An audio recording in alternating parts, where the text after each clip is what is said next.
Welcome to the Senior Techie Podcast. Imagine for a second that your favorite cozy living room rug is actually statistically more dangerous to your independence than a burglar. Yeah, it sounds a little crazy when you put it like that. It really does. I mean, we like to think of our homes as our ultimate safe havens, right? But the truth is, the very spaces we curate for comfort are often hiding these, well, invisible risks. Exactly. And, to the listener out there, you are probably someone who feels pretty sharp, you're active, you're managing your life, your routine. But if we're being completely honest, there is often this low hum of worry lingering somewhere in the back of your mind. It's a very real, very rational feeling, too. It manifests as that slight hesitation when you step over a loose threshold, or maybe that spike of anxiety when an email looks just a little bit off. Or your phone rings with a bizarre area code. Right. That hum is just your survival instinct telling you the environment has changed and, well, it's time to update your defenses. And that's exactly why we're here. We want to empower you to quiet that hum and put you firmly back in the driver's seat. Comprehensive safety isn't just one single action. No, definitely not. It's not just, slapping a grab bar in the shower and assuming you're totally covered. Right. We are going to explore 5 distinct areas of your life. So the physical foundation of your home, preparing for medical emergencies, recognizing digital intruders, building automated cyber defenses, and finally, protecting your personal security when you're out living your life. And before anyone starts worrying that this requires some degree in computer science, let's just dispel that myth right now. Yes, please. Securing these 5 areas does not require you to become a technology expert. It simply takes an understanding of how a few modern tools work and, applying some very simple, highly effective habits to your daily routine. Absolutely. So let's start with the physical ground we walk on. The statistics on this are sobering. Falls are the absolute #1 physical threat to our independence. And the vast majority of them happen right where we feel safest. Yeah, usually the bathroom, the stairs, the kitchen. But why is it that the places we know best are the most dangerous? Well, it really comes down to the psychology of habituation. When we navigate spaces on autopilot every single day, our brains literally stop processing the visual details to save energy. Oh, wow. So you just stop seeing the frayed edge of the carpet? Exactly. You stop noticing the clutter on the 3rd stair.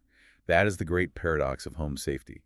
Your risk is highest because your brain assumes the environment is identical to yesterday. Which means you've stopped actively paying attention. Right. Which brings me back to the ironic tragedy of home decor. Throw rugs. I mean, they add color, they feel incredible underfoot, but we are essentially laying a trap for ourselves. A literal trap. Yeah, a corner curls up just 1/4 of an inch, your toe catches it, and the autopilot fails. So the lowest tech, most immediate physical change you can make is removing those throw rugs entirely. Just get rid of them. Just get rid of them. Yeah. But, if you absolutely cannot part with them, use heavy-duty, double-sided carpet tape to secure every single edge completely flush with the floor.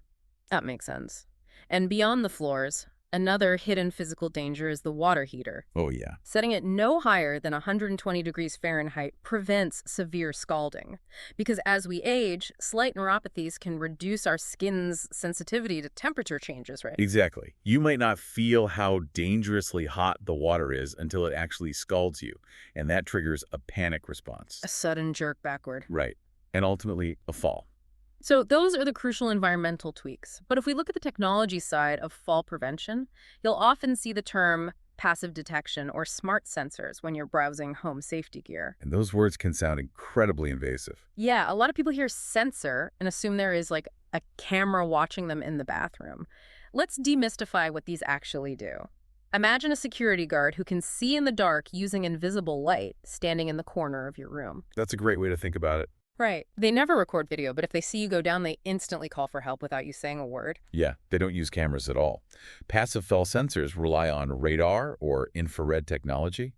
Like your security guard analogy, they operate entirely in the dark, using invisible radio waves to map the room. Okay, so how does it know you fell and didn't just sit down? So these sensors bounce signals off objects to measure speed and mass. They are specifically calibrated to recognize the difference between the slow, controlled descent of a human sitting in a chair Right. and the rapid, uncontrolled downward acceleration of a human body hitting the floor. If the radar detects that sudden drop, it automatically calls for help. It sees physics, not pictures. That is so cool. So it completely removes the burden of having to push a button or shout for help if you're incapacitated. Exactly. And on a much simpler level, motion-activated nightlights. They use a basic infrared sensor to detect body heat. You wake up at 3 a.m., step out of bed, and a soft path of light automatically eliminates your way to the restroom. You never have to fumble for a switch in the dark again. So an action step here. Walk through your home right after listening to this and actively hunt for trip hazards. Force your brain out of autopilot. Look for the extension cord crossing a walkway, the curled rug, the magazine stacked near a chair. I guarantee you will find at least 3 hazards that your brain deleted from your vision years ago. I'm definitely going to do that. Okay, so let's follow that logic. We can strip away the hazards, but human bodies still sometimes take a tumble. If a fall does happen, how do we make sure someone isn't stuck on the floor for hours? This points directly to medical alert systems. Right, but I have to push back on behalf of everyone listening, though, because the stigma around these is huge. When we hear medical alert, we all think of those clunky, embarrassing, I've fallen and I can't get up commercials from the 80s. Have these actually evolved? Oh, completely. But the stigma is totally understandable. Historically, those devices signaled a loss of independence. But the industry realized that people were refusing to wear them out of pride. Which defeats the whole purpose. Exactly. Modern devices have evolved to look like premium technology rather than medical equipment. The most popular options today are smartwatches that look identical to an Apple Watch or a high-end fitness tracker. Wait, but how does a watch actually know you've fallen? It's not using radar like the wall sensors, right? No, it uses tiny internal components called accelerometers and gyroscopes. These constantly measure the g-force and orientation of your wrist. Okay. So if the watch detects a violent spike in motion followed by an impact, and then detects absolutely zero movement for about 60 seconds, the software concludes you are incapacitated and automatically dials emergency services, transmitting your exact GPS coordinates. That's incredible. Now, when you shop for these, another phrase you'll encounter is that the system operates on a cellular network and comes with a companion app. Let's break those down. A cellular network just means the device has its own internal cell service. It pulls a signal out of thin air exactly like your car radio. Right, or your mobile phone. You don't need a traditional landline plugged into the wall, and you don't even need Wi-Fi in the house for it to work. It operates entirely independently, and then they have companion apps, which is like giving your kids a digital walkie-talkie that only buzzes when you need help. Exactly. It's simply a program on a smartphone for your adult children or caregivers. It doesn't allow them to track your every move or listen to your conversations. It simply stays silent until the system detects an emergency, at which point it sends them an urgent notification that you need assistance. It's a safety net that keeps you independent without being intrusive. So, your action step here. Spend 20 minutes this week comparing what's out there. The AARP Caregiving Guide and the National Council on Aging both publish excellent objective annual reviews comparing the most discrete systems available. They really do. But, securing the physical perimeter of your home is vital. But what happens when the threat bypasses your locked front door entirely and rings through the phone in your pocket? Oof, the digital intruders. Yes. The digital threat landscape targeting older adults is staggering. To give you a sense of scale, adults 60 and older recently filed over 140,000 fraud complaints with the FBI in a single year, with nearly $5 billion lost. $5 billion, wow. And projections for adults 50 and older show losses double that of younger demographics. I hear those numbers and I think a lot of us feel a spike of anxiety. I mean, are scammers targeting this demographic because they think seniors are losing their cognitive edge? Are we targeted because we're gullible? Absolutely not. The targeting has nothing to do with intelligence. Scammers go after this demographic for 2 highly calculated reasons. First, older adults are more likely to have accumulated savings, home equity, or retirement funds. Yeah. It is simply a matter of going where the money is. Right, that makes sad sense. Second, and much more insidiously, they exploit cultural conditioning. You were likely raised in a generation that values being polite to strangers. You were taught to answer the phone, listen to authority figures, and not hang up abruptly. They're literally weaponizing good manners. They rely on it. They combine that politeness with cognitive overload.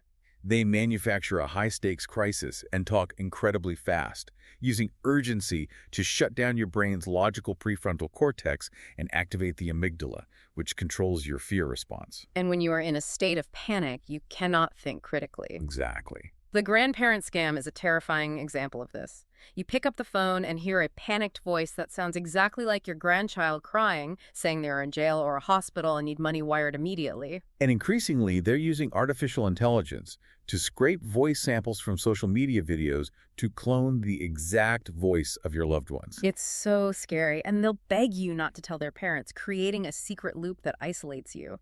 Other common ones are the tech support scam. A pop-up claims your computer is infected and you have to call a Microsoft technician. Or the government impersonation scam, featuring fake IRS or Social Security agents threatening immediate arrest over unpaid fines. How do we fight back against psychological manipulation like that? If the logic brain is shutting down, what is the defense? The ultimate defense is physical, not mental. Just pause and hang up the phone. Break the connection. The moment you remove their voice, the spell breaks and your logical brain comes back online. Just hang up. Just hang up. And for emails and text messages, we recommend the SLAM method. SLAM. Wait, slam? That sounds like a wrestling move. How does that actually apply to an email from my bank? It's an acronym to force a pause before you react. S is for sender. Look closely at the actual email address, not just the name attached to it. Scammers use a technique called spoofing, where they change a single letter in the domain. It might say it's from Chase Bank, but the email address is support@chasesecurity.com. Got it. And L is for links. You always hear, don't click the link. But how do you know if a link is bad before clicking it? By hovering your mouse cursor over the link without clicking. When you hover, a tiny text box pops up on your screen revealing the true destination of that link. It might say, click here to view your statement. But hovering reveals it's actually directing you to a bizarre web address in another country. Sneaky. Very. A is for attachments. Never open an unexpected attachment, especially PDF or Word document, as those often contain the actual malware viruses. And M is for message. Evaluate the tone. Is there artificial pressure? Urgent demands? Threatening language? Real financial institutions do not threaten you with arrest over an email. SLAM. Sender, links, attachments, message. And if you do encounter a scam or if you lose money, do not let shame keep you silent. Report it to the FBI at ic3.gov or call the Department of Justice's National Elder Fraud Hotline at 833-372-8301. Reporting it helps authorities map these criminal networks. Okay, so since scammers are constantly trying to trip us into opening the door, how do we install better digital deadbolts so they can't force their way in? This is where practical cyber hygiene comes in. We need automated systems to protect us even when we slip up, because human beings get tired and make mistakes. Well, the cybersecurity industry is notorious for terrible jargon. Let's talk about two-factor authentication, or 2FA. Think of two-factor authentication like a safe deposit box at a bank. You have your key, but the bank manager also has to turn their key at the exact same time. It texts you a code before letting you in. That's spot on. It is the single most impenetrable barrier you can put on your financial and email accounts, even if a scammer steals your password. But they have your key. Right, but the system still demands to see that temporary 6-digit code that the bank texts directly to your physical cell phone. Without your phone in their hand, the hacker is locked out. I love that. The other essential tool is a password manager. Now think of a password manager like a highly secure digital lockbox. You only need to remember one single master key, and it remembers and types in all the other passwords for you. But why use that instead of just writing them all down in a notebook? A notebook can't be hacked. A notebook can't be hacked, but a notebook also doesn't know if a website is fake. Oh, good point. When you visit your bank's website, the software recognizes the authentic web address and automatically types your complicated password for you. But if you accidentally click a scam link that takes you to a fake website designed to look exactly like your bank, the password manager sees the hidden incorrect web address and refuses to autofill your information. It protects you from yourself. Exactly. Tools like Apple's built-in keychain or dedicated applications like LastPass handle this seamlessly. That makes perfect sense. And when creating that one master key, the math tells us we need to abandon short passwords in favor of long passphrases. A short password packed with symbols like @ symbol SS is easily cracked by a computer program running thousands of combinations a second. Right, it just churns through them. But a string of random words like purple chair Schville 7 is mathematically so long that it would take a computer centuries to guess, and it's infinitely easier for your human brain to visualize and remember. Absolutely. Another vital layer of cyber hygiene is keeping your devices updated. Those constant software update notifications on your tablet or phone aren't just cosmetic changes adding new emojis. They contain critical security patches fixing vulnerabilities that hackers have recently discovered. So don't ignore them. Here is a fantastic action step that bridges your digital security with your physical finances. Call your bank and ask to set up real-time transaction alerts. It takes like 5 minutes. Literally, the moment your credit or debit card is swiped anywhere, your phone receives a text message. If a scammer uses your card number to buy electronics online, your phone buzzes instantly. You can freeze the card before they spend another dime, rather than finding out 3 weeks later on your monthly statement. So we've locked down the house and fortified our digital devices. But eventually, we have to leave the fortress and go about our daily living. Our final area of focus is safety outside the home and within our daily routines. Let's address a piece of technology that makes a lot of people uncomfortable. Location sharing. Using a feature like Find My on an iPhone or Google Maps location sharing. People hear that and their immediate reaction is, I don't want to be tracked. It feels like a leash. Right. Because we associate location tracking with surveilling teenagers, which triggers a psychological fear of losing autonomy. Let's reframe how this tool functions for adults. Using Find My isn't surveillance. Think of it as leaving a digital breadcrumb trail strictly for a trusted loved one so they know you arrived safely. It's a safety net entirely under your control. Beyond the digital realm, basic physical safety while running errands out and about doesn't require paranoia, just environmental awareness. Yeah, simple things. Park close to destinations, have your keys already in your hand before you exit a store so you aren't distracted digging through a purse in a parking lot. Put your wallet in a front pocket, making it much harder to pickpocket. Limit the cash you carry. And a major habit to adopt. Shred your mail before throwing it away. Oh, identity thieves frequently dumpster dive for pre-approved credit card offers and bank statements. They use the information on those seemingly harmless letters to open parallel accounts in your name. Shredding them destroys their puzzle pieces. So true.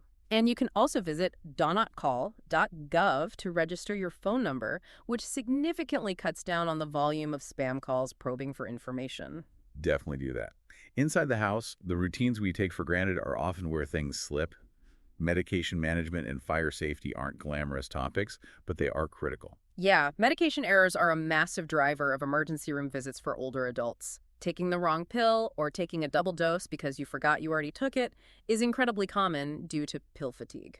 When you perform the exact same action, swallowing a small white pill with a glass of water every single morning for a decade, your brain stops encoding it as a unique memory. You literally cannot trust your memory of taking it. So we need external systems to bypass the memory failure. Precisely. Label meds in large print. Use weekly pill organizers so you have physical, visual proof that Tuesday's dose is gone. And leverage smart speakers like an Amazon Echo or Google Home. Like you can instruct it, remind me every day at 9 a.m. to take my blood pressure medication. Right. The device will verbally announce the reminder, breaking through the daily monotony. And what about fire safety? We all know we should have smoke detectors, but the maintenance is completely invisible until it's too late. Test your smoke alarms twice a year. Keep a small fire extinguisher easily accessible in the kitchen. And the most critical rule of fire safety: if a fire actually starts, do not attempt to extinguish a spreading flame yourself. Your only job is to evacuate the house immediately and call emergency services from the outside. Property can be replaced. Lungs cannot. Exactly. So 2 practical action steps for you here. First, before your next solo outing, just text one trusted person your plan. Heading to the hardware store, be back in an hour. It takes 5 seconds. And second, literally the moment you finish listening to this conversation, walk over to your smoke detector and press the test button. If it doesn't chirp loud and clear, change the battery today. Look at the broader landscape of your life right now. Your home environment, your digital devices, your daily routines. What is the one specific safety area from our conversation that you've been putting off dealing with because it felt overwhelming? That is the perfect question to ponder. Remember, taking just one small action today, taping down a rug, setting up a transaction alert, or pressing a test button puts you firmly back in the driver's seat of your own independence. You've got this, and you can always refer back to the Senior Techie as your companion as you navigate these tools. And if you want to explore more, CISA.gov is a fantastic resource for cybersecurity tips, and NIA.gov has wonderful home safety guides. This podcast was brought to you by The Senior Techie. It's available on Apple Podcasts, YouTube, and Spotify. If you'd like to receive their free newsletters, you can subscribe at subscribe.the theseniortechie.com.